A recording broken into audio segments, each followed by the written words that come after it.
Shalom, ברווזונים חמודים שלי. Look it up. Society keeps telling you, if you're not having sex, especially casual sex, something is wrong with you. If you're not in a relationship, every single day of every single week, something is definitely wrong with you. And if you're incapable of intimacy, then you're lacking a basic constituents of what it means to be human. These are society's messages. Society wants you to conform. Society wants you to be a herd animal. And yet, studies and surveys like the Pew Center surveys consistently show that anywhere between 1/3 and 1/2 of adults don't feel comfortable in relationships. They're not happy. They're not content. They're ego-dystonic. They want out, and they undermine and sabotage relationships when they find themselves in them. So today we are going to discuss a new spin on, or relatively new spin, on attachment theory. Not the classical thing, secure, insecure, attachment styles. There's a video I've made about these issues, and you can watch it separately. But today I'm going to discuss an attachment theory which is actually the recent iteration of attachment theory, which deals with danger, and more specifically, danger in relationships, and how do we survive such dangers. My name is Sam Vaknin, and apropos danger, I'm the author of Malignant Self-Love, Narcissism Revisited, and I'm a danger to all future generations because I'm a professor of psychology, and I mold the next generations of psychologists and psychiatrists in several countries. How is that for danger? Okay, Shoshanim, let's delve right in and start with the fact that not everyone is built to be in a relationship. I'm going to repeat this sentence, and I want you to listen to it well, because many of you are going to feel a wave of relief wash over you. Not everyone is built to be in a relationship. It's okay if you are not in a relationship. It's okay if you don't want relationships. It's okay if you don't want intimacy. It's okay if you want to be celibate, and it's okay if you want to have casual sex, as long as you don't cheat yourself, you don't deceive yourself about the nature of what it is that you're doing. There are different attachment styles, and insecure attachment styles predict recurrent relationship failure. So why go there? And no, attachment styles cannot be changed. They are ingrained patterns of relating to other people, and they usually emerge in late childhood and early adolescence. It is possible in theory to modify some behaviors attendant upon attachment styles, but you can't change the basic attachment styles. Your basic attachment style. I'm sorry, this is the fact. So if you are one of the several types of insecurely attached people, then relationships, intimacy, love, proximity, cohabitation, marriage, family, these are not for you. Don't go there. You're going to make yourself miserable, and you're going to make everyone around you miserable. Why? Just because society tells you to? You don't have intimacy skills. You don't have relationship skills because you did not want to acquire them. And why you did not want to acquire them is the topic of today's video. But the fact is, you lack these skills, the ability to compromise, the ability to negotiate, setting boundaries, sharing, keeping separation, individuation, even when you are in a couple, avoiding merger and fusion, and numerous other skills, without which intimacy and relationships become traps. The other person becomes your personal hell. Across multiple studies, at least 15%, that's 15%, that's 1 of 7 adults state that they are much more comfortable, much happier, much more content, much more satisfied being alone. They like to be alone. There's a whole subgroup of schizoids and schizoid-like personalities. Lynn Sperry described the schizoid personality. There are, of course, people with mental health disorders. For example, schizoid personality disorder, paranoid personality disorder, obsessive compulsive personality disorder. And these personality disorders and other mental health issues such as bipolar disorder and so on preclude functional relationships. If we put all of these together, there's about 15% who would rather be alone. 31% of adults are lifelong singles. 1/3 of adults spend their entire life being single. This has always been the case, by the way. In the Victorian era, these women were called spinsters, and their male equivalents were called eternal bachelors. And then much later in the 70s, there was the Peter Pan syndrome. People who refused to grow up and assume adult chores and responsibility and adult roles in society. This was castigated as a form of infantilism. The majority of the rest of the people, the other 2/3, they are immured, literally entombed in abusive, dead, or ephemeral pseudo-relationships. Only a minority, actually, only a minority survive within functional relationships which provide a modicum of happiness and allow for self-growth and self-development. These are the minority of relationships. The majority of relationships are what we call pseudo-relationships. They look like relationships. Some of these relationships last for decades, and yet they are not relationships in any clear sense of the word. They are dysfunctional, they're dead, they are abusive, there's no recognition or respect for boundaries. They include merger and fusion, or exactly the opposite, aversion and avoidance and withdrawal. That's where the majority of people are. And that's the reason the divorce rate is something like 40-50% of all marriages, of all first marriages, and 60-70% of second and third marriages. Intimacy and love, anyhow, are lost arts. They are the outliers. They're no longer the norm. Add to that personal predilections and proclivities, and it's a miracle that anyone ends up with anyone else. The problem is that some people feel threatened, or they feel constrained, suffocated by love and intimacy in longer committed relationships. They don't feel good when there's commitment. These kind of people anticipate failure, hurt, misery, and discord. And so they develop anticipatory anxiety.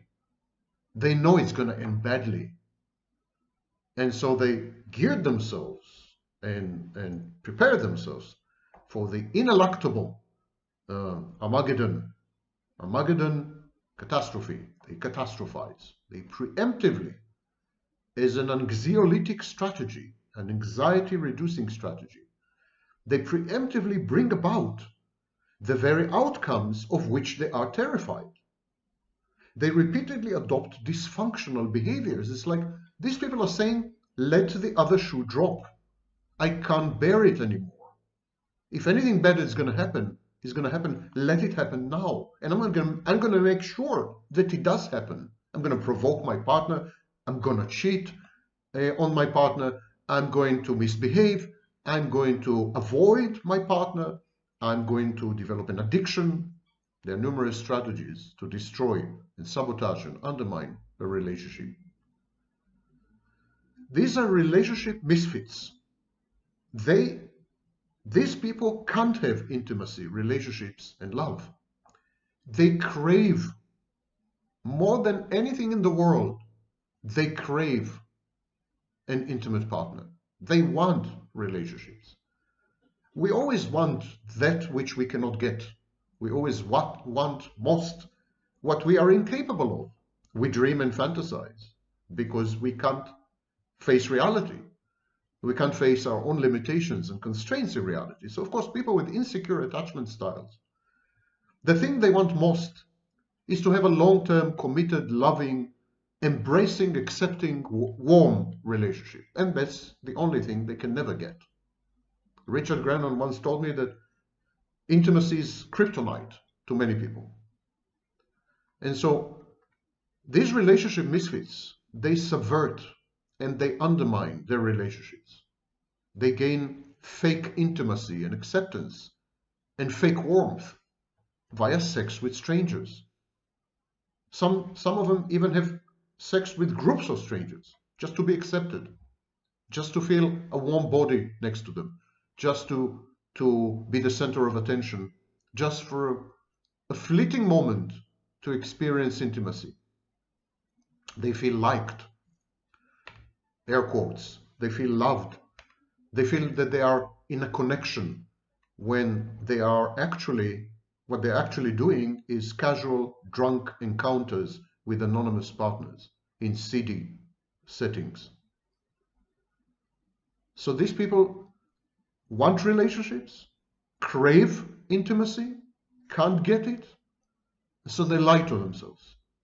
They lie to themselves. They team up with strangers for sex, and they conflate and confuse sex with intimacy, and they conflate and confuse these strangers with intimate partners. Typically, they experience dissonance with their choices, and they resolve this dissonance by dissociating from the situation, simply forgetting about it. They numb their emotions, they abuse substances, and they have reduced affect display. Some of these people who are incapable of intimacy, love, and relationships convert their ego dystony into a narrative ideology of empowerment. I am not in a relationship because that's my choice. I have casual sex because I want it and I get what I want. It empowers me. I'm empowered. It's nonsense, of course.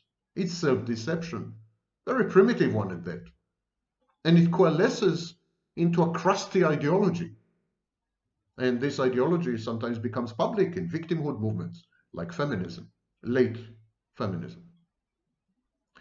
People who dread intimacy feel a lot more unencumbered with strangers. They feel that an interaction with a stranger is easier, lighter, less threatening, more pleasant, and has an end, has a horizon. Doesn't have to go on forever. There are no demands, no commitments, minimal investment. And so it's all light-hearted fun. But that's not what they want. They want intimacy. They want depth. They want the profundity of a relationship.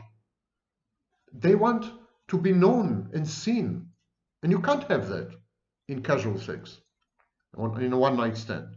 So what they do, these people, they use fantasy to compensate for the low level of intimacy in these unsatisfactory, exploitative, and often predatory encounters.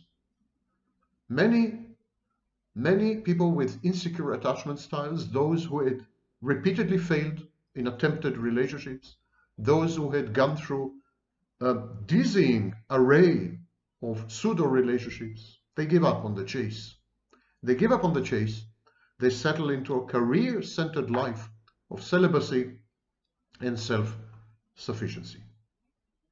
Okay, that's the introduction.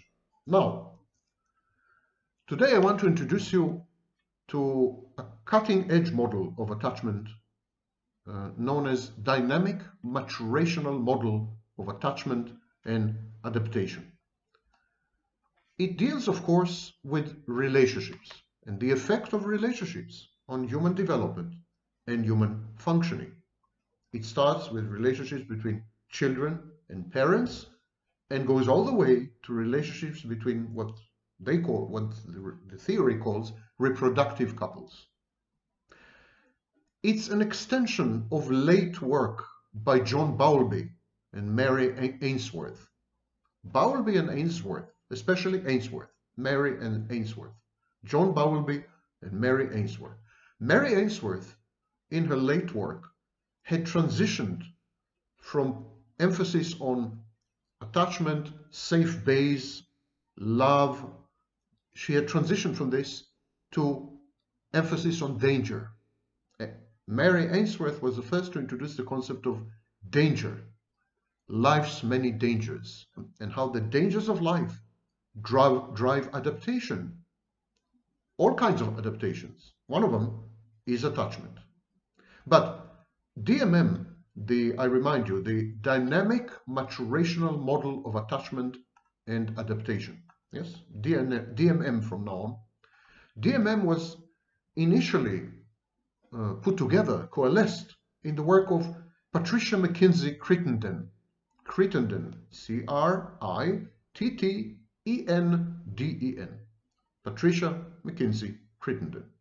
She had many colleagues. She collaborated with many other scholars like Delilah, Angelica Clausen, Andrea Landini, who had written a book much later, Steve Farnfield, and Susan Speaker, and many others. So, the DMM's main tenet is that exposure to danger drives neural development and adaptation in order to promote survival, and that the greatest dangers are in relationships. And now the problem is that people with insecure attachment styles perceive dangers in relationships even when there are none. They perceive the relationship itself as a danger and the intimacy in the relationship as a catastrophe. So they are threatened not by something that happens in the relationship, not by some developments, not by some events, or not by the choices and decisions of their partners. They are threatened by the very existence, factual existence of the relationship. Being in a relationship, in their minds, constitute danger. Just to clarify something, DMM does not recognize the distinction between secure and insecure attachment styles. It actually dispenses with the whole idea of attachment styles. So I'm conflating, I'm confusing a bit several attachment theories when I'm talking to you right now, but I'm eclectic. I believe you should take the best from each theory. You don't need to adhere religiously to a single model. So when a person needs protection, when a person needs comfort from danger, they go to someone else. They go to another person. They develop protective relationships. So we all develop protective relationships. We perceive dangers in the environment, sometimes in ourselves, but definitely in the environment. We perceive dangers in our relationships, and then we adopt someone else as a protective person. Borderlines call it special friend. And so the protective relationship is very crucial because the nature of the relationship generates relation-specific self-protective strategies. In other words, relationships dictate the strategies for self-protection, not the other way. Until recently, until Crittenden's work, we thought that relationships, strategies dictate relationships. Crittenden upended this. She suggests that relationships actually dictate which strategies are available to us in terms of self-protections.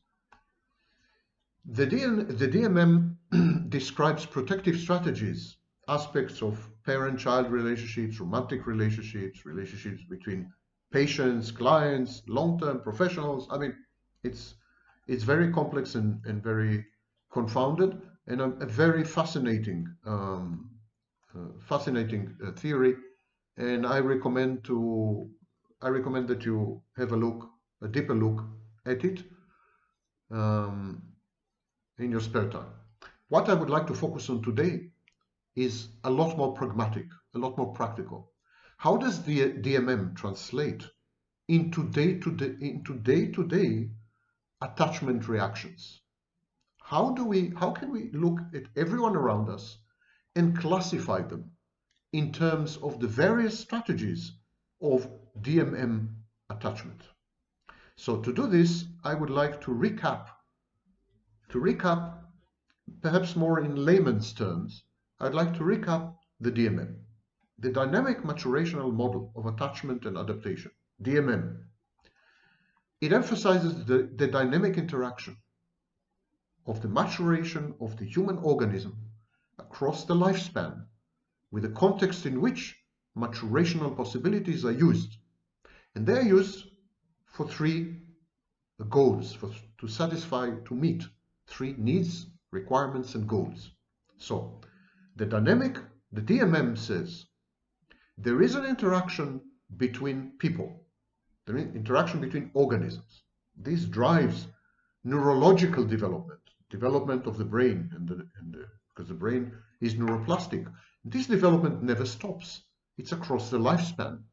Now the context, the relationships determine the strategies and the pathways of neural development. And there are three goals, three aims. One is to protect the self. The second goal is to reproduce. And the third goal is to protect one's offspring or progeny. So, very simple. Protect yourself so that you can reproduce, so that you can protect your children. Maturation in DMM is neurological, mental, physical, everything. It's an integrated theory of attachment, and it involves the increase in potential during childhood and adulthood, but also the ultimate decrease in old age. So it's a lifespan attachment theory, and it deals with a multiplicity of contexts, people and places that affect development, anything from family to school to workplace, etc. It's a very rich theory. The context is not limited to the environment, so it's not a strictly environmental theory, because there are attachment theories that attribute attachment reactions, attachment strategies to environmental cues exclusively, not the DMM. The context in the DMM includes internal challenges, but also interpersonal challenges. In other words, internal processes, but also processes one has with other people in different periods of the lifespan: infancy, preschool, school age, adolescence, adulthood. And the outcome of all these complexes, webs of interactions embedded in context and with other people, the outcome of all this is a kind of emerging organization. Now, again, the DMM does not accept the distinction between disorganized attachment and organized attachment, because the DMM says there's no such thing as disorganized attachment. There's no way to survive without attachment, and there's no way to come up with an attachment strategy if it's not organized. So the DMM dispenses with the idea of disorganized attachment. But the outcome of the DMM is the organization of mental and behavioral strategies of protection for the self and for one's children, the progeny. And these are the patterns of attachment. So the DMM, actually, the main hypothesis of the DMM is that maturation creates complexity. Maturation creates novelty. Maturation drives us to develop ever newer, ever more novel and complex mental and behavioral processes. Changes in context provide the occasion and the catalyst for using these processes, and they give rise to these processes. So there's a need for maturing individuals to attribute meaning. It's an integral part of my work as well. I think there's nothing more important to people than meaning. Maturing individuals, according to the DMM, need to imbue complex, ambiguous, incomplete, and deceptive information with meaning. So they're busy all the time making sense of what's happening around them and to them and with other people in ways that promote self-protective behavior. It's an interaction of maturation with experience. The particular organization of self-protective behavior reflects the strategies. And these strategies help the individual to identify, prevent, and protect the self from the dangers of particular contexts and particular relationships. At the same time, it promotes exploration of other people, of aspects of life, of the environment, and via introspection of oneself. Exposure to danger differs by age, differs by person, family, cultural groups, but ultimately the patterns of attachment will reflect individual developmental history, family organization of self-protective strategies, and cultural experience with persistent local dangers. That's the DMM. And now, the DMM accounts fully for people with insecure attachment styles, or people who are incapable of intimacy, love, and functional relationships. We'll come to it in a minute. But to get there, we need to understand that as we grow up, as we move through the lifespan, as we grow older, we keep accumulating layers upon layers of attachment strategies. And all these attachment strategies are simultaneously functional. So it would be wrong to reduce any single individual to a single attachment strategy, or a single attachment pattern, or a single attachment theory or style, because everyone displays very complex, multi-layered, archaeological and historical behavior when it comes to relating to other people, to attachment. Of course, in infancy, the repertoire is very limited. Now,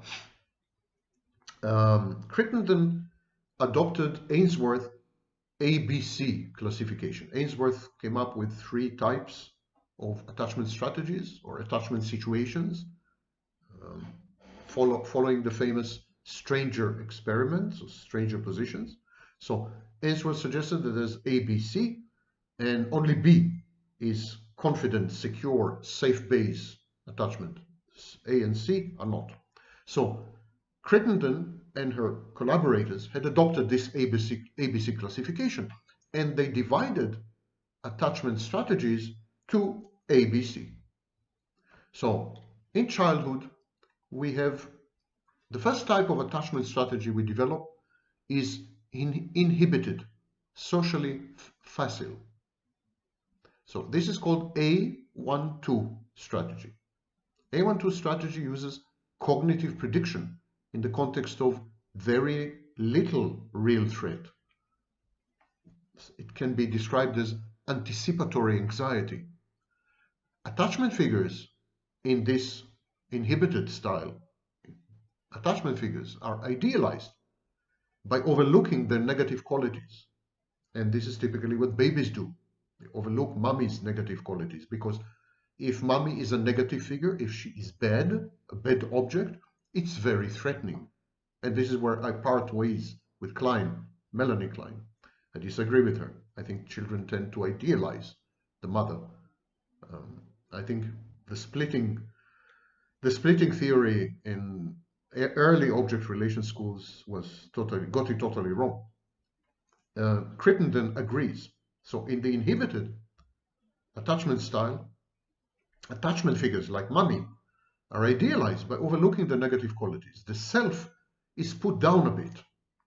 So to create a comparative good-bad dichotomy, it's a form of dichotomous thinking, splitting. Most children, most babies, most infants with this inhibited attachment style, A12, they're predictable and responsible. And when they become adult, they become predictable and responsible people. They're cool, they're businesslike. Type A strategies all rely on inhibition of feelings. They set danger at a psychological distance from the self. It's like, if I don't show you who I am, if I'm inhibited, if I don't lose control, then I can keep the danger at arm's length. And this strategy is first used at infancy, amazingly. Mothers would describe cold babies with kind of RAD, or mild RAD, reactive attachment disorder. The second strategy is B12. Again, we are right now in infancy, the first few formative years, let's say 0 to 4 or 0 to 6. So the second attachment style that emerges in this infancy phase is B12. Remember, these attachment styles start at infancy but remain for life. Other attachment styles start in adolescence, in puberty, and remain for life. There is an accrual of attachment styles, and we will come, when we wrap up all this, we will come back to the issue of people who cannot have intimacy and relationships. Why is that? Okay, so B12 is known as the reserved attachment strategy. These individuals are a bit more inhibited with regard to negative affect, but are inherently balanced and well-functioning. So they are a bit reserved. They will not show anger or visible envy or any negative affectivity, but they're essentially balanced. So B12 is a constructive, productive, functional attachment strategy. B3, again in infancy. The type B strategy involves a balanced integration of temporal prediction with affect. Let me explain. Type B individuals show all kinds of behaviors, but they are very similar in that they're able to adapt to a wide variety of situations in ways which are self-protective, protective of their children, and that as often as possible cause others no harm. So it's a kind of, the B strategies are strategies that like live and let live. I'll protect myself, I'll protect my children, but I will not do this at your expense. B people, B-type people, they communicate directly, negotiate differences, find mutually satisfactory compromises. They distort cognitive and affective information very little, especially not to themselves. They're not self-deceptive. This is relationship material. These are the good ones, the ones that got away.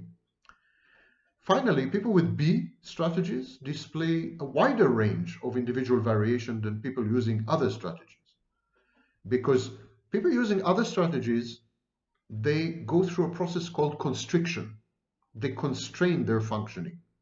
They alter their behavior and their strategies and their choices and their decisions in order to employ their attachment strategy. B people, people with B strategies, don't do this. This strategy functions in infancy. By adulthood, two sorts of B strategies can be differentiated. Naive Bs simply had the good fortune to grow up in safety and security with good enough parenting. Mature Bs have reached neurological maturity, usually by the mid-30s. Have reached neurological maturity. They function in life's major roles as a spouse, as a parent, someone's child, and they carry out an ongoing process of psychological integration across relationships, roles, and contexts. Naive Bs tend to be simplistic. Mature Bs grapple with life's complexities and nuances, but both of them are very good for relationships. Both of them are very, very healthy attachment strategies. B4-5, that's a reactive strategy. These are individuals who exaggerate negative affect, but only a bit. They're a bit sentimental, sometimes they're irritated, but inherently they're still balanced. Generally, B strategies are balanced. Now we come to dysfunctional strategies. You remember that A and C are not safe strategies, not functional, not balanced, not secure, insecure. That's Ainsworth's contribution. So let's now review the C strategies that emerge in childhood and remain for life. C12, threatening, disarming strategy. It involves relying on one's own feelings to guide behavior. These are the kind of people who say, I trust my intuition, I'm never wrong. So they would rather trust their gut instincts than any rational analysis and any countervailing information or data. They have confirmation bias, which is centered on their own grandiose infallibility. So these people also use somewhat exaggerated and they change displayed negative affect. So they're a bit off the charts, they're a bit out there. And their main aim is to influence other people's behavior. So what they do, they exaggerate their displayed negative effect, or they change it suddenly. That is intermittent reinforcement. Specifically, the strategy of C12 consists of splitting, exaggerating, and alternating the display of mixed negative feelings in order to attract attention and manipulate the feelings and responses of other people. The alternation is between presentation of a strong, angry, invulnerable self who blames others for any problem, alloplastic defenses, and the appearance of a weak, fearful, and vulnerable self who entices others to give succorance and protection. So we have these alternations. C12 is a very normal strategy. It's found in people with low risk for mental health problems and a great zest for life. So while C12 is a manipulative strategy and grounded in some form of grandiosity, it is still highly functional for the individual, and to some extent highly functional for the intimate partners of the individual. So this is the picture in infancy.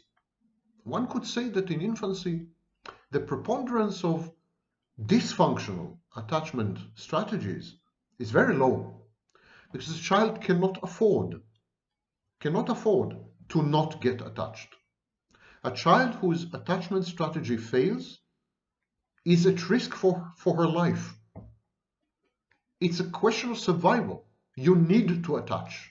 Even if you are C type, even if you are A type, which are very bad types, as we will see later on, you still need to attach. So there's a lot of constraining of negative affectivity, of changeability, of mood lability. There's a lot of constricting and constraining of mental health effects. Theoretically, ostensibly, all these infantile attachment styles can still lead to mature, adult, functional relationships. But then what happens is most infants tend to grow up. And as they grow up, they begin to develop attachment strategies which are really, really problematic for relationships, intimacy, and love. So let's continue. You remember all the previous attachment strategies, the infancy ones? They prevail, they continue into preschool. So in the preschool, in the infancy phase, the parents mediate the effect of the context upon the infant, including the risk to the infant. Yes, the infant perceives risk and develops strategies mediated via his parents. He has no direct access to reality or to the environment. But in preschool, the child begins to learn safe forms of self-reliance for short periods of time. He's beginning to wander off. He's beginning to, in other words, separate and become an individuate. And so all the previous strategies continue well into preschool and well into the grave, throughout life. But new strategies are added. The first new strategy is A3. Individuals using this strategy, known as compulsive caregiving. It's actually a strategy first described by Bowlby in 1973. So individuals using this strategy rely on predictable contingencies, inhibit negative affect, and protect themselves by protecting their attachment figure. In childhood, these people try to cheer up or care for a sad, withdrawn, depressed, unavailable, vulnerable attachment figure. In other words, they parentify themselves. They become parent figures to their own attachment figures. Attachment figures is another name for parents in most cases. So these children learn that if they want the attachment figure to stick around, and if they want the attachment figure to function even minimally, they have to parent the attachment figure. So they parentify themselves. And so they try to cheer up the parental figure. They try to care for the parental figure. In adulthood, these people usually find employment where they rescue or care for others. They have very strong savior, rescuer complexes. And so they gravitate towards other people who appear weak and needy. And this is also true in intimate relationships. They fix people, they're fixers, they're healers. And so they would tend to have this messiah fixer complex when they come across a potential intimate partner. I'm going to fix her. I'm going to make her better. I'm going to heal her with my love. The precursors of A3 and A4 can be seen even in infancy. It's in the strange situation experiment. It's very clear. But the strategy only functions fully in preschool years. And so individuals in this period begin to show signs of this.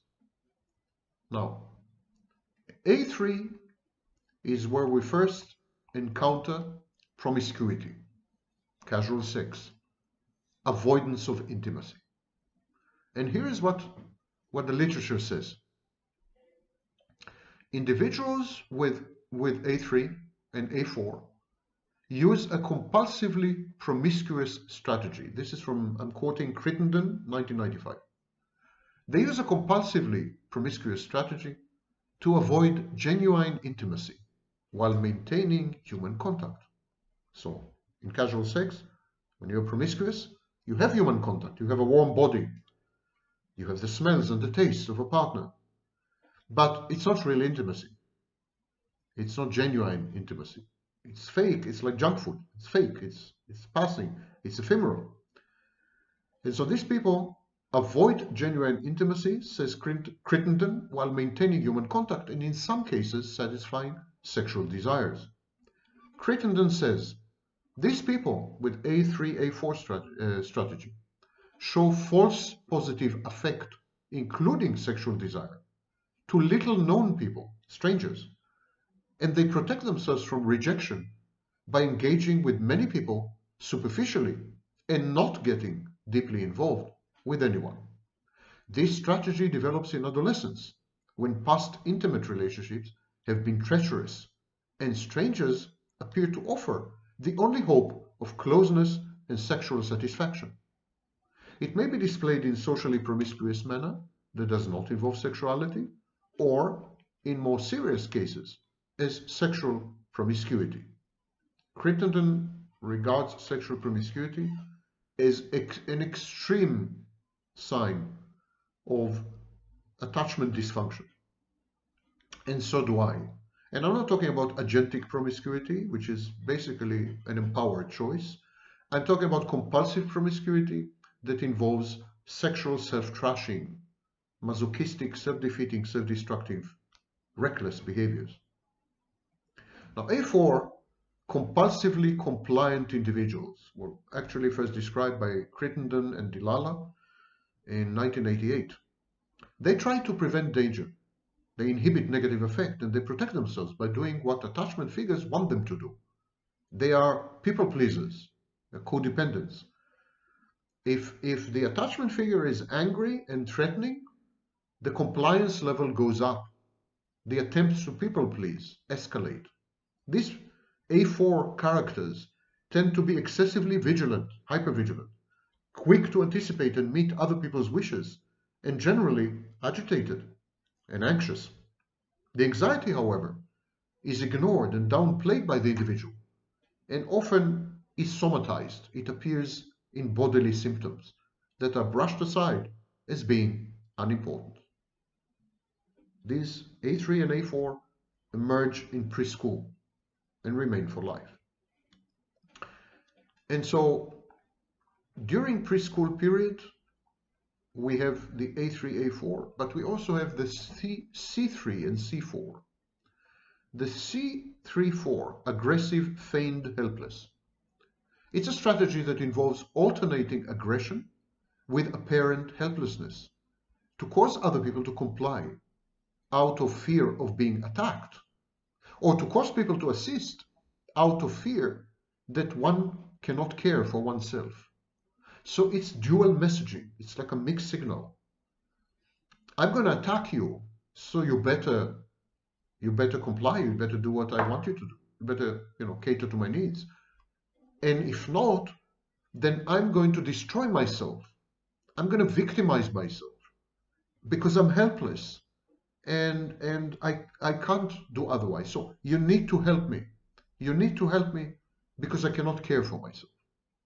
So there's an alternation between these two, this aggression and learned or feigned helplessness. Individuals using C3, which is the aggressive variant, this strategy, they emphasize their anger in order to demand caregivers' compliance.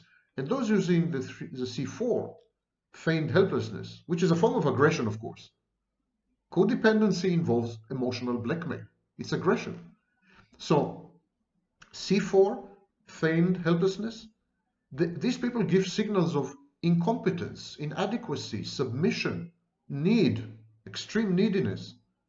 The angry presentation, C3, elicits compliance and guilt in other people, whereas the vulnerable presentation, C4, elicits rescue, saving, fixing, healing. Now, again, you can see all these behaviors in infancy, but the strategy only functions, only blossoms, flourishes in preschool years and later. And then, of course, after preschool, what do we have? School age. In school age, people establish symmetrical attachments with best friends, for example, while concurrently maintaining affiliative peer relationships. So it's all about peers.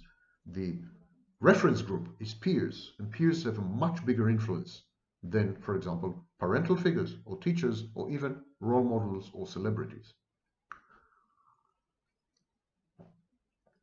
During school years, again, we have all the previous attachment strategies. I repeat again, previous attachment strategies developed earlier in life persist and survive into death throughout the lifespan. So in school years, we have everything we had before, but a new strategy emerges, and it's known as C5-6. It's an extreme form of C3-4. It involves active deception to carry out the revenge or illicit rescue. It's about revenge and rescue. Individuals using this strategy substantially distort information, particularly in blaming others for their own predicament and heightening their own negative affect. The outcome is more enduring and less resolvable struggle or conflict.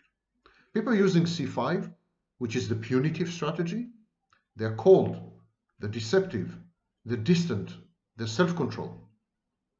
They're much more so than people who use C3. These people appear invulnerable. They dismiss other people's perspectives while forcing other people to attend to them, and they mislead other people regarding their own inner feelings of helplessness and desire for comfort. So it's a facade, it's a compensatory thing, and it's very reminiscent, of course, of grandiose narcissism or overt narcissism. Individuals using the C6, which is seductive, this strategy, they give the appearance of needing rescue from dangerous circumstances that are in fact self-induced. C6 individuals mislead other people regarding how angry they are. And this alternating pattern is often seen in bully-victim pairs, with gangs, and in violent couples, where the hidden half of the pattern is usually forgotten or forgiven until the presentation reverses. And this strategy develops during the school years, but actually it doesn't function fully until adolescence, which is the next stage in the lifespan.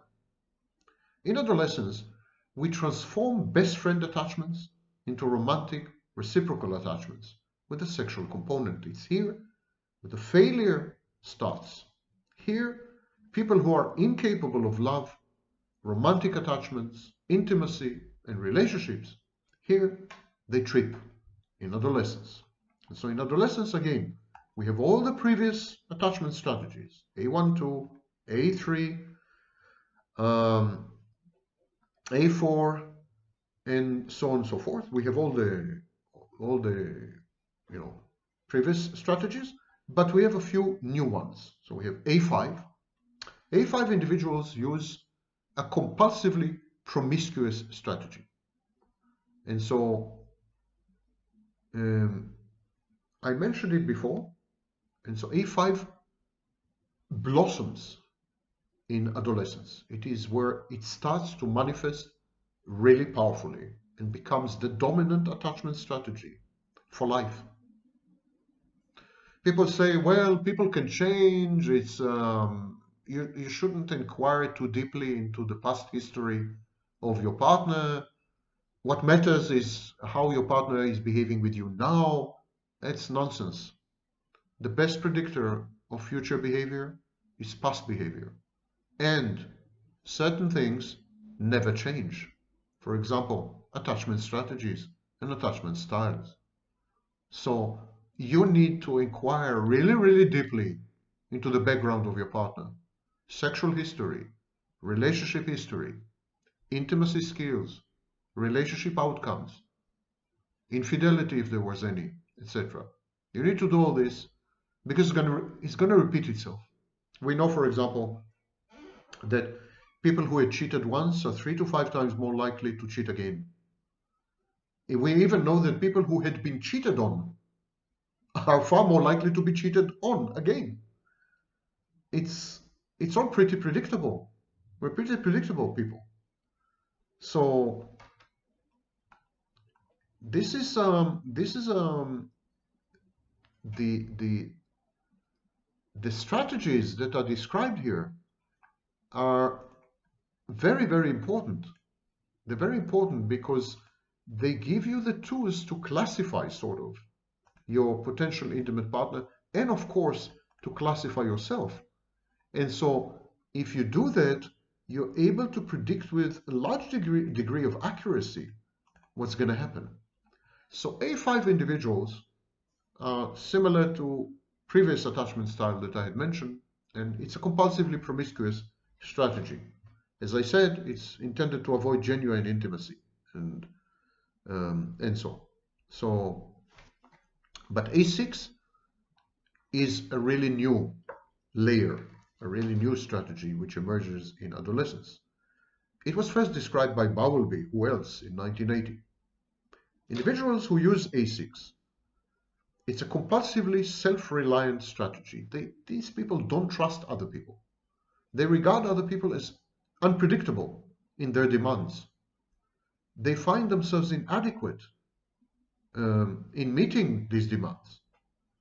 So they avoid other people and their demands because they think the demands would be capricious and arbitrary, and also they don't believe that they are adequate to answer these demands. People with A6 inhibit negative affect. They protect themselves by relying on no one other than themselves. They're totally self-sufficient and self-contained. They expect nothing from others. They never ask for help. They reject advice as an intrusion, as an imposition. This protects the self from other people, but at the cost of lost help, lost advice, lost comfort, succor, and assistance. It's a big loss. It's not a very wise or clever trade-off, and it's very defensive. Usually the A6 strategy develops in adolescence after individuals have discovered that they cannot regulate the behavior of important but dangerous or non-protective caregivers. So these people withdraw from close relationships as soon as they are old enough to care for themselves. There is a social form of strategy in which individuals function adaptively in social and work contexts, but are distant when intimacy is expected in an isolated form. So some people function perfectly in their careers, in their workplaces, but when intimacy is involved, their coldness, detachment, avoidance, withdrawal render it impossible for them to connect. There's another form in which individuals, in A6 individuals, cannot manage any interpersonal relationship, and they withdraw as much as possible from other people, totally, to the point of celibacy and schizoid kind of solitude. And so this emerges in adolescence. A6 emerges in adolescence, and many of these adolescents are sometimes misdiagnosed as schizotypal, or they're the weirdos of the class, and they're mocked and they're outcasts, they're excommunicated, they're ostracized, they are ridiculed, and so on and so forth. And they remain like this for life. And finally, we reach adulthood. Most of us. We reach adulthood where we establish symmetrical and reciprocal spousal romantic attachments that foster both partners' development. And there is the nurturance of children in non-reciprocal and non-symmetrical attachment relationships in which the adult is the attachment figure. So we play a dual role. We play a role of an equal with our intimate partner and a role of an attachment figure, which is, again, non-symmetrical with our children, if we have any. All the previous attachment strategies are active very much and in play, including many of them who preclude intimacy, love, and relationship, make them impossible. But there are a few additional layers, few additional strategies that emerge only in adulthood. A7, delusionally idealizing individuals. It's a late addition. Crittenden first described it in 2000. These people have had repeated experience with severe danger that they cannot predict or control. They display brittle, false positive affect and protect themselves by imagining that their powerless or hostile attachment figures will protect them. This is a very desperate strategy of believing falsely in safety when no efforts are likely to reduce the danger. It's a kind of hostage syndrome. Paradoxically, the appearances of these people, of A7 people, their appearance is generally pleasing, and there's no hint of the fear and trauma that lie behind the nice exterior. Until circumstances produce a break in functioning, they suddenly collapse mentally. This pattern only develops in adulthood, which says a lot about the kind of adulthood that modern people have. A8, externally assembled self, also described for the first time by Crittenden in 2000. So people with A8 attachment strategy do as other people require. They are people pleasers. They have few genuine feelings of their own. And they try to protect themselves by absolute reliance on other people, usually professionals who replace their absent or endangering attachment figures. So Munchausen syndrome and Munchausen by proxy syndrome may be an extension of this. Both A7 and A8 are associated with pervasive and sadistic early abuse and neglect, which finally leads us to psychopathy. Psychopathy emerges in adulthood, and it's known as the A plus C plus strategy, or AC strategies. They combine the sub-patterns of both A and C, like it's the best of both worlds. In practice, most of these people have distorted patterns. For example, A34 is higher, C34 is higher, this kind of thing. Individuals using these strategies display very sudden shifts in behavior. They're very impulsive, they're very defiant and reckless. In the cases of blended strategies, they show very subtle mixing of distortion and deception. And the extreme form of this is, of course, psychopathy. So, if you have a look, if you review, if you listen back to this recording, you will reach the very sad conclusion that the majority of attachment strategies are focused around fending off danger, protecting oneself, and therefore they are not very conducive to intimacy, love, and relationships. Finally, there's C778, menacing paranoid. It's the most extreme of type C strategies. It involves a willingness to attack anyone, combined with a fear of everyone. Type C strategies all involve distrust of consequences and an excessive reliance on one's own gut feelings. At the extreme, this pattern becomes delusional, with delusions of infinite revenge over ubiquitous enemies, the menacing strategy, C7. On the reverse side, there's paranoia regarding these enemies, C8, and these two strategies do not become organized before early adulthood. Reviewing these attachment strategies tells us that when we attempt true intimacy, true love, and abiding functional relationships, we have to overcome many, many layers of disturbed attachment strategies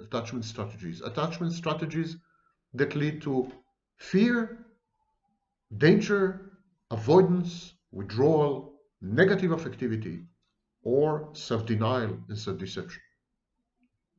It is not, therefore, surprising that so many of us fail in our quest to find warmth, acceptance, and a friend for life, and even the most basic and primitive of all needs and desires, sex.